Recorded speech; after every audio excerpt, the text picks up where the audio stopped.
മഴ തോരുമ്പോഴേ നാളത്തെ എപ്പിസോഡിൻ്റെ പ്രൊമോയിലേക്ക് എല്ലാവർക്കും സ്വാഗതം.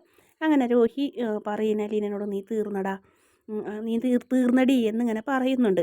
ആ സമയത്ത് തന്നെ ഒരു ചാക്കെടുക്ക് ഇവളങ്ങോട്ട് ചാക്കിലാക്കാമെന്ന് പറയും. നമ്മുടെ ഹരിശങ്കർ അപ്പോൾ ചാക്കെടുക്കേണ്ടത് എനിക്കല്ലടാ നിന്നെ എനിക്ക് അതിൻ്റെ ആവശ്യമില്ലാന്ന് പറയും. അപ്പോൾ ഇതിന് കമല വരും. കമലയും മോനും കൂടി ആക്രമിക്കാൻ നോക്കുന്നുണ്ട്. അപ്പോൾ ഒരു കുപ്പി അവിടെ ഉണ്ടാവുന്നു. അത് ജനലുമേൽ അടിച്ച് പൊട്ടിച്ച് എന്നെ തൊട്ടിട്ടുണ്ടെങ്കിൽ നിന്നെയൊക്കെ ഞാൻ കുത്തി കീറോടാ, എന്നെ നിനക്കറിയാലോ എന്ന് പറയും. അങ്ങനെ അലീന പേടിപ്പിച്ച് നിർത്തുന്ന ഒരു ഭാഗമാണ് കാണിക്കുന്നത്.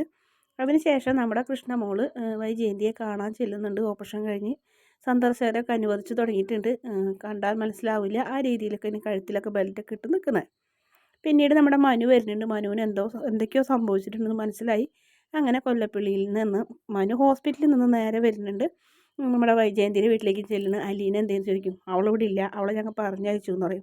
എങ്ങോട്ട് പറഞ്ഞയച്ചു എന്ന് പറയും. അവൾ ഇനി ഇവിടെ ആവശ്യമില്ല, അവൾ കാരണമാണ് വൈജയന്തിക്ക് ഇങ്ങനെയൊക്കെ സംഭവിച്ചത്, അതുകൊണ്ട് തന്നെ ഇനി അവളുടെ സ്ഥാനം പടിക്ക് പുറത്തുനിന്ന് പറയും. അവൻ മനു ദേഷ്യപ്പെടുന്നുണ്ട്.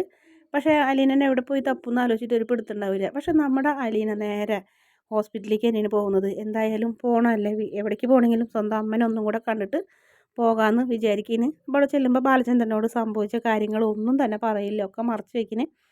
കാണാൻ വന്നതാണെന്ന് മാത്രം പറയുള്ളൂ, അല്ലെങ്കിൽ ഹോസ്പിറ്റലിൽ നിൽക്കാനെന്ന് പറഞ്ഞപ്പോൾ നീ തന്നെയാണ് ഇവിടെ നിൽക്കാൻ ഏറ്റവും യോഗ്യത എന്നിങ്ങനെ നമ്മുടെ വൈജയന്തിയുടെ കാര്യത്തിൽ ബാലചന്ദ്രൻ അങ്ങനെ തീരുമാനിക്കുന്നു.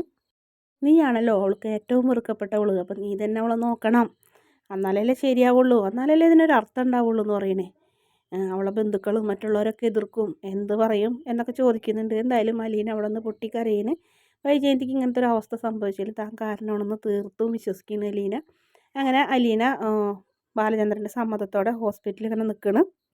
എന്തായാലും അലീന വൈജയന്തിയെ കയറി കാണുമൊക്കെ ഉണ്ട്. കാരണം ഇപ്പോൾ വൈജയന്തിക്ക് ആരെയും തിരിച്ചറിയില്ലല്ലോ, അതുകൊണ്ട് തന്നെ വേറെ പ്രശ്നങ്ങളൊന്നും ഇപ്പോൾ ഹോസ്പിറ്റലില്ല. വീഡിയോ ഇഷ്ടപ്പെടുകയാണെങ്കിൽ ചാനലൊന്ന് സബ്സ്ക്രൈബ് ചെയ്ത് സപ്പോർട്ട് ചെയ്യണേ.